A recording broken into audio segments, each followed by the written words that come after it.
8:52 de la mañana y a esta hora en la W saludamos a Ana María Vesga, presidente de ASEMI, de la agremiación de las EPS. Ana María, bienvenida a la W. Bueno, buenos días a usted y todos los oyentes. Bueno, presidente, usted más que nadie conoce el sector salud. ¿Es normal que una empresa privada como Cosalud Inversa ponga de fiador a una EPS que se financia pues con dineros públicos? ¿Es común esto en el sistema?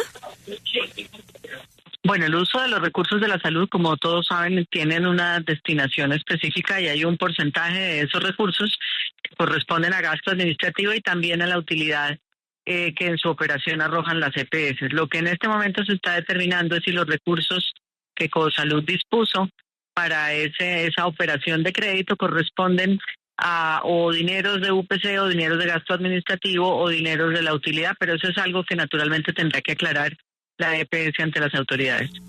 Presidente, ¿y ustedes en algún momento, usted como presidente de la agremiación de las EPS, tuvo en algún momento la posibilidad de hablar con el señor Jaime González, el representante legal de Cosalud?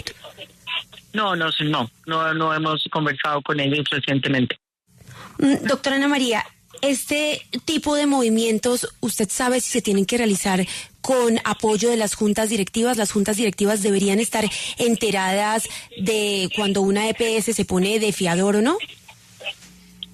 Desde luego, pues hace parte sabemos que Cosalud hizo un plan de reorganización hace unos años que estuvo pues aprobado por su junta directiva. Lo que hemos también leído de la junta pues es la explicación de cómo se dio esa operación, pero repito, pues esto es algo que tanto la administración, es decir, sus representantes legales como la Junta tendrán que aclarar en debida forma. Doctora Ana María, pero ¿ustedes conocen el informe de la Supersalud? Quizás se les hizo llegar previamente o después de que ellos lo publicaran, ¿conocieron ese informe completo? No lo conocemos. Bueno, doctora Ana María, tenemos varios temas en el tintero, y sí, como dicen, sobre la salud en Colombia, porque no es un secreto pues que hay una crisis en el sistema. Uno de esos temas pues es Sura, la EPS Sura, ya que la Supersalud no dejó que Sura se retirara del sistema, en gran parte porque no tiene cómo soportar esos más de 5 millones de colombianos en otra EPS, pero Sura, doctora Ana María, dice que no cumple con los requisitos de habilitación financiera. ¿Usted cree que esto podría ser un llamado a la intervención?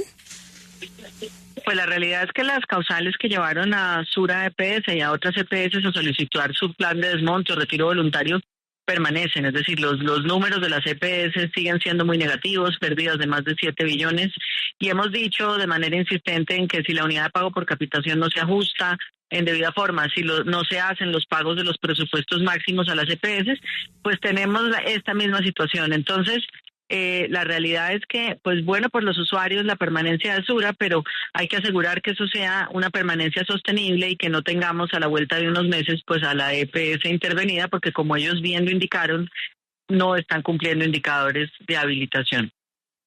Sí, doctora Ana María, hablando precisamente del tema de la UPC, se supone para esta fecha ya el Ministerio de Salud empieza a definir y a evaluar esas proyecciones para el próximo año.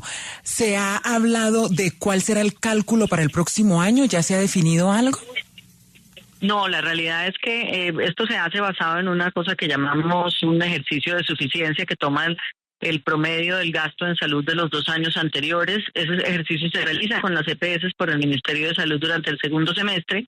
En este punto deberían estar reunidos quienes conforman esa comisión, que son el Ministerio de Salud, Hacienda, DNP, definiendo ese cálculo. Nosotros no tenemos retroalimentación sobre en qué punto va, conoceremos la decisión pues cuando ya se tome, y lo que sí hemos dicho es que lo que se está observando en el sistema respecto de los últimos 2 años es un incremento en las frecuencias y en la severidad, es decir, estamos consumiendo más salud, por lo cual se espera pues un incremento que sea capaz de reconocer precisamente ese mayor gasto en salud que estamos teniendo los colombianos.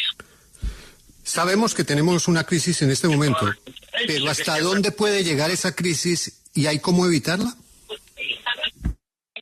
Con un correcto ajuste de los recursos, con un pago oportuno de lo que se debe, pues es el principio de la solución. Yo diría que mientras no se reconozca que el sistema tiene un problema estructural de financiamiento, pues seguiremos asistiendo a lo que hemos llamado una crisis sistémica. Ya no es solamente las EPS intervenidas, ya no es solamente las EPS en riesgo de intervención, son los hospitales que dicen que tienen que cerrar servicios, son los operadores logísticos que se acogen a ley de insolvencia y son miles de pacientes que están sufriendo día a día el deterioro de la atención.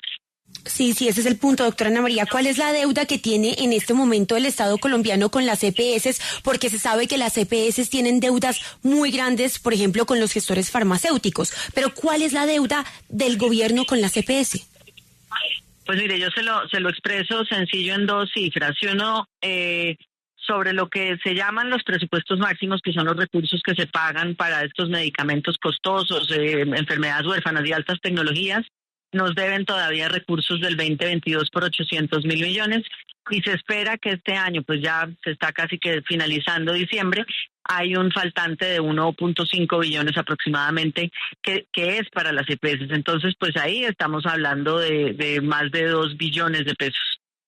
Pero en UPC la insuficiencia que se ha venido acumulando, y ya pues lo han dicho varios centros de estudio, supera los 10 billones de pesos. Entonces esos son recursos que se le deben al sistema de salud. Yo diría no es ni siquiera, no lo digamos a las EPS, son recursos que el Estado colombiano no ha puesto para atender la salud de los colombianos y que tiene un déficit acumulado de muchos años de más de 10 billones. Doctora Vesga, usted bien lo decía, ya un gestor farmacéutico se acogió a la ley de insolvencia, ya pidió reorganización. ¿Puede afectar esto a las EPS y podría también ser el camino de otros gestores farmacéuticos? Pues el problema es que en el caso de Audifarma particularmente, pues es sino el más grande, sino uno de los más grandes operadores, es decir, tienen una red de operación que les sirve a muchas de las EPS y atienden a muchos de los usuarios en la entrega de los medicamentos.